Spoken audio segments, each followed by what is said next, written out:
Wellness tips sa Health Check Plus. Katawan, kagandahan, kagalingan, ating alagaan. Dito lang yan sa Wellness tips sa Health Check Plus.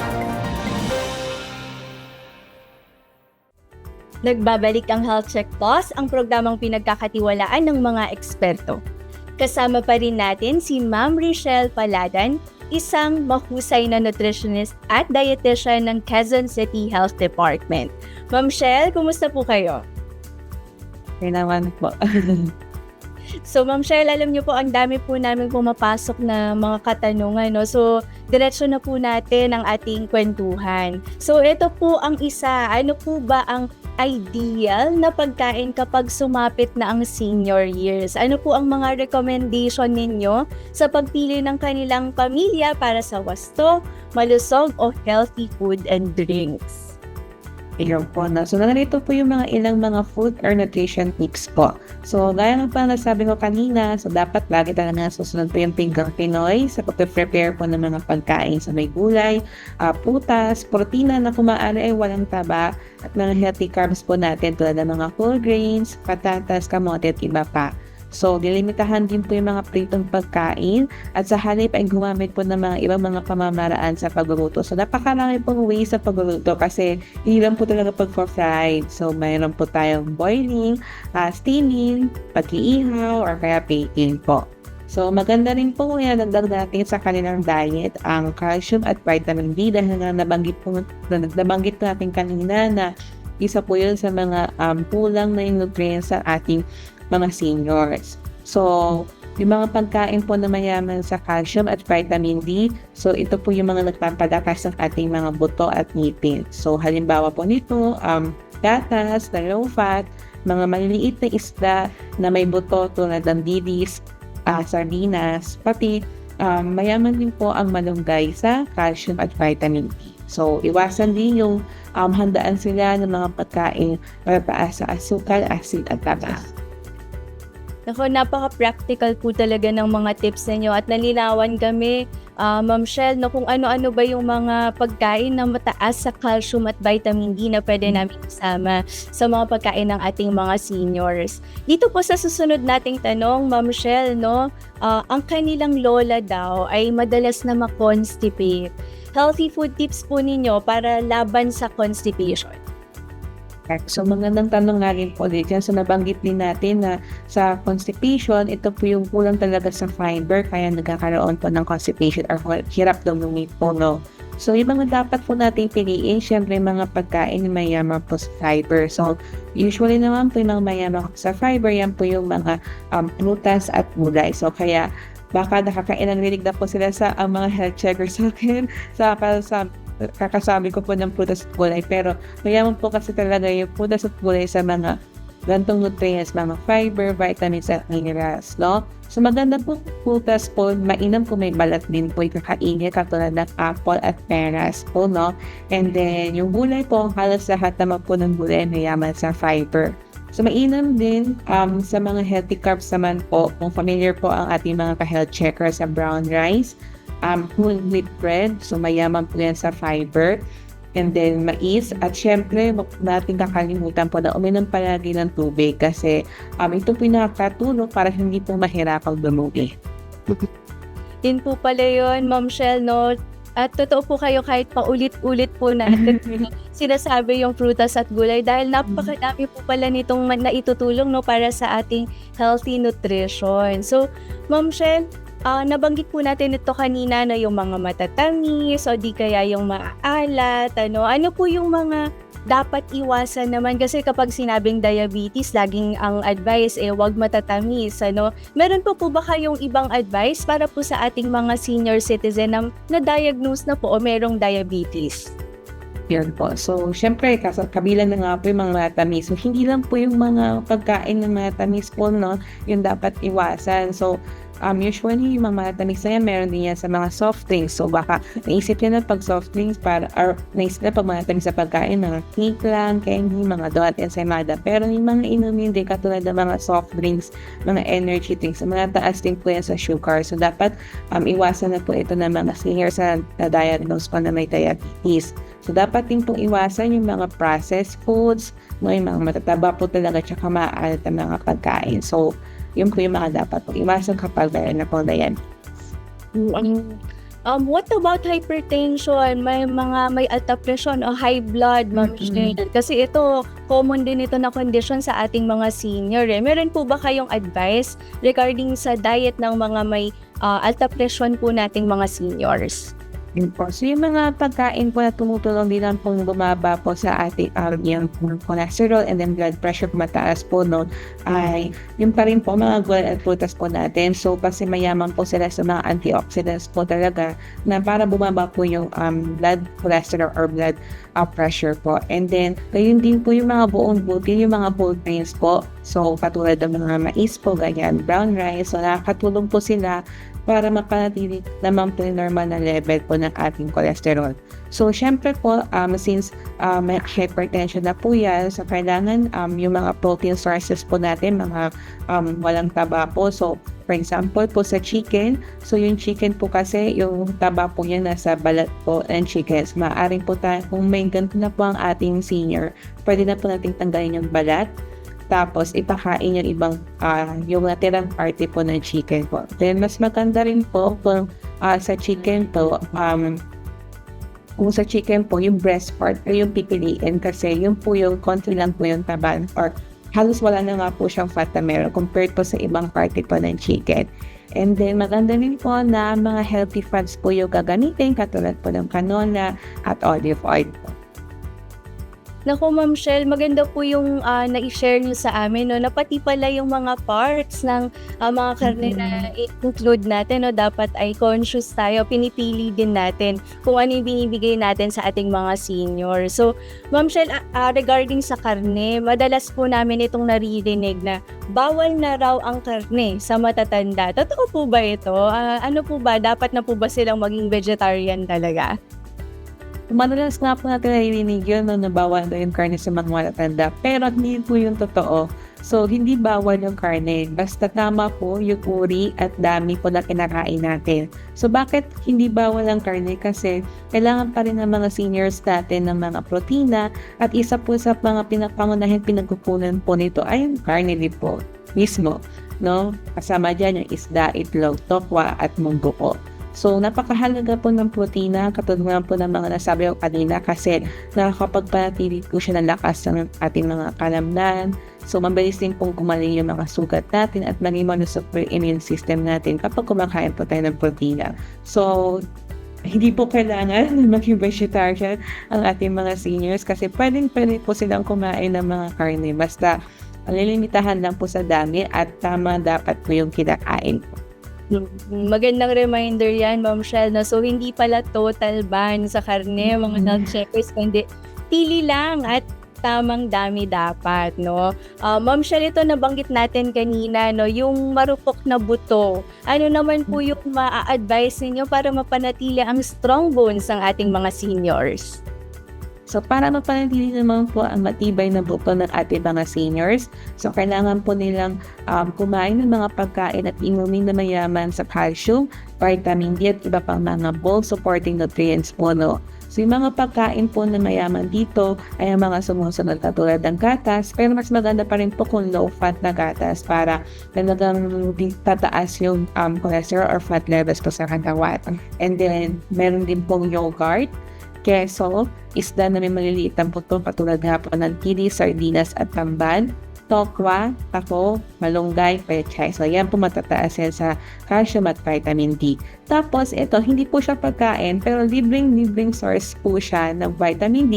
So, syempre, alam naman po natin yung sikat ng araw. So, maganda po na nabibilad natin ang ating mga seniors kahit 10 to 15 minutes po sa umaga para magkaroon po sila ng sapat na vitamin D level po sa katawan.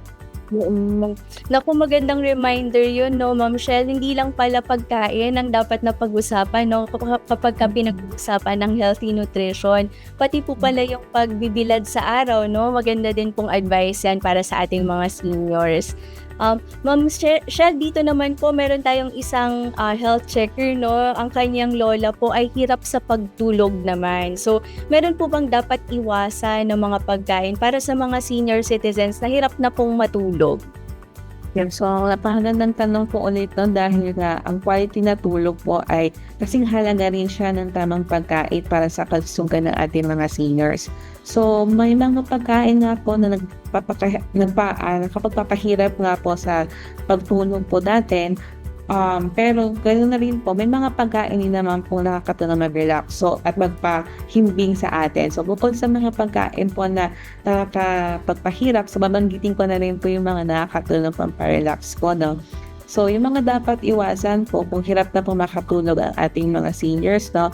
So yung mga caffeine-rich foods, so gaya ng kape, so alam ko po marami pa rin sa mga seniors natin yung mahilig sa kape, 'no. Pero kung nahihirapan na po matulog, baka pwede po natin siyang iwasan na pong inumin. So, tsaa, so lalo na po yung mga black or green tea, so yun po yung mataas po sa caffeine. Pero may mga tsaa naman po na nakakatulong din pampa-relax. Yun naman po yung chamomile tea.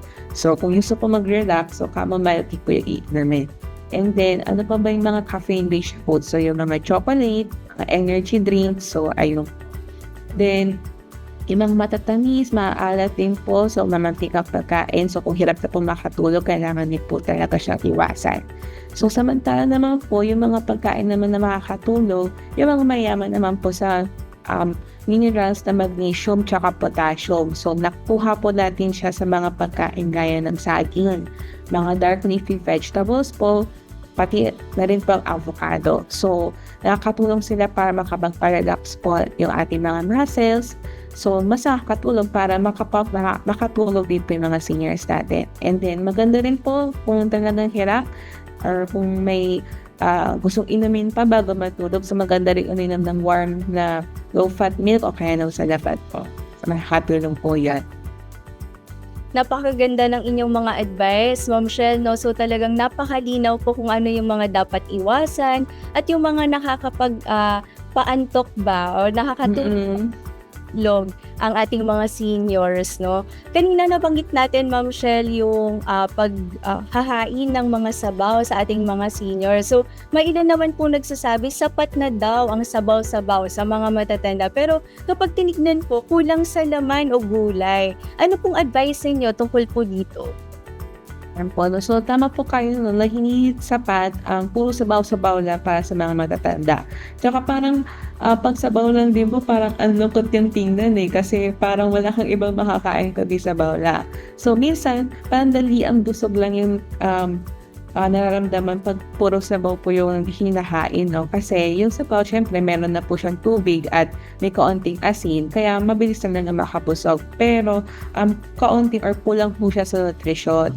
So, kapag yun nga po, puro sabaw lang. So, syempre, wala po yung protina, wala yung vitamins at minerals na kailangan ng katawan para manatiling malakas. So, pwede manghina talaga or mangyayat ka ating mga seniors. Kaya, mainam pong gawin po ibang complete meal. Yung sabaw po natin, no? So, pwede po natin siyang haluan ng manok, isda, tokwa, gulay o kaya manok para mas talagang maging complete siya sa nutrients po, no? So, halimbawa, yung tinolang manok po natin. So, yung tinolang manok, hindi lang siya sabaw kasi may manok kang ilalagay tsaka sayote at dahon ng sili. Or kaya naman po nilagang baka.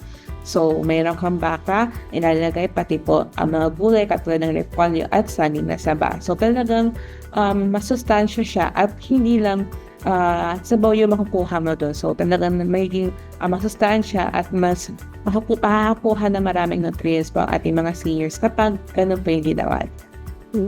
May mga paraan para, Ma'am Shell, no, para yung mga sabaw-sabaw na ito ay maging complete meal. So, napakaganda po ng inyong advice na kailangan sinasamahan ng mga recados na nabanggit natin kanina.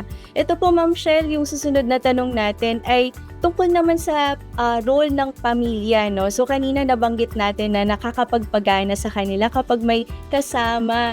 Ano pa po ba yung role o papel ng pamilya po sa nutrition ng ating mga seniors? Paano po natin sila mahihikayat na kumain ng tama?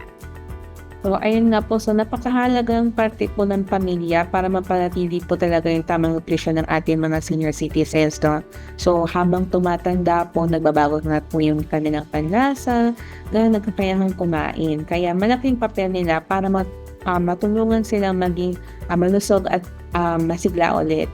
So, ang ating mga pamilya, no, sila yung tagaplano ng masustansyang pagkain. So, sila yung mga nagbabudget or sila yung mga nagpe-prepare ng mga pagkain. So, kailangan talagang may pamilya na kasama ang ating mga senior. So, tagapag-alaga rin sila at tagapagpaalala sa mga dapat kainin. Then, kasabay sa pagkain at tagapaghikayat at tagapagmasid ng kanilang kalagayan. Kaya, kung nandiyan po yung pamilya sa tabi ng ating mga seniors, sobrang makakatulong po yun upang mapasigla silang kumain. So, syempre nga naman kapag mag-isa po tayong kumain, parang nakakalungkot nga po na kumain, mawawalan ka na ng gana. Pero kung nandiyan yung pamilya mo, may kasabay kang kumain, kakwentuhan po. So, napakalaking tulong po yun para matiyak din po na tama yung kinakain nila at magkaroon sila ng ganang kumain. Oo. Kaya pala minsan yung simpleng sabay lang kumain, no, Ma'am Shell, no, malaking bagay na pala yun. Ma'am Shell, napakabilis po ng ating oras, lalo na napakahusay po ng ating guest expert, mga health checkers. Pero bago po tayo magpaalam, Ma'am Shell, ano po ang inyong mensahe para sa wastong nutrisyon at diet ng ating mga seniors? Oo, ayun nga po. Muli maraming salamat mga ka-health checkers, no? So, ang pagkain ay hindi lang para tayo mabusog. So, ang pagkain din ay nagbibigay lakas sa kapahaba ng buhay at nagbibigay saya. So, habang tayo nagkakaedad po, no, nagbabago talaga ang ating katawan, pangangailangan. Kaya, kailangan na may wastong nutrisyon na kailangan natin sa alang-alang po, no? So, dapat piliin natin lagi ang sustansya, sariwa at simpleng pagkain. So, iwasan ang labis na maalat, maasukal at mamantikang pagkain. Uminom ng sapat na tubig araw-araw at higit sa lahat, maging masaya at makabuluhan ng oras ng pagkain kasama ang pamilya. So, may kwentuhan at may pagmamahal sa bawat hain. So, ayun lamang po at maraming salamat. Hoping po na marami tayong natutunan sa segment po or sa araw na to. Maraming salamat po muli, Ma'am Richelle Paladan, sa pagbabahagi ng inyong kaalaman at malasakit para sa ating mga nakatatanda. Mga health checkers, ang tamang nutrisyon ay hindi dapat natatapos sa kabataan. Habang tayo'y tumatanda, mas lalo nating kailangan ang suporta, malasakit at sustansya para sa mas masigla at makabuluhang pamumuhay. Kung may lolo't lola kayo sa bahay, samahan niyo silang maghanda ng masustansyang pagkain. Kung kayo naman ay senior, tandaan, hindi pa huli ang lahat para alagaan ang sarili. Laging may puwang ang malasakit sa kusina para sa mas malusog na pamilya. Ngayong 2025 mga health checkers, tayo ay maging mapanuri. Mahalaga ang wastong impormasyon ukol sa kalusugan natin. Laging isipin na ang wasto at tamang impormasyong pangkalusugan ay check na check. Tandaan, ating pangalagaan ang ating kalusugan sapagkat ang kalusugan ay ating kayamanan. At huwag kalimutang batiin araw-araw ang ating minamahal. Be kind, be safe, and stay healthy. Ako po si Teacher Ellie Campos Banayat, dito sa programang pinagkakatiwalaan ng mga eksperto, ang Health Check Plus sa DZRH. Check na check! Wellness tips sa Health Check Plus. Katawan, kagandahan, kagalingan, ating alagaan. Dito lang yan sa Wellness Tips sa Health Check Plus. Mga health checkers, tutok na sa Health Check Plus ang programang pinagkakatiwalaan ng mga eksperto. Kasama si Teacher Ellie Campos Banayat, ang ating pambansang health checker. Check na check! Health Check Plus, tuwing linggo, 1:00 hanggang 2:00 ng tanghali sa DZRH, Radio, TV, and YouTube. At sa Health Check Plus, Facebook and YouTube channel.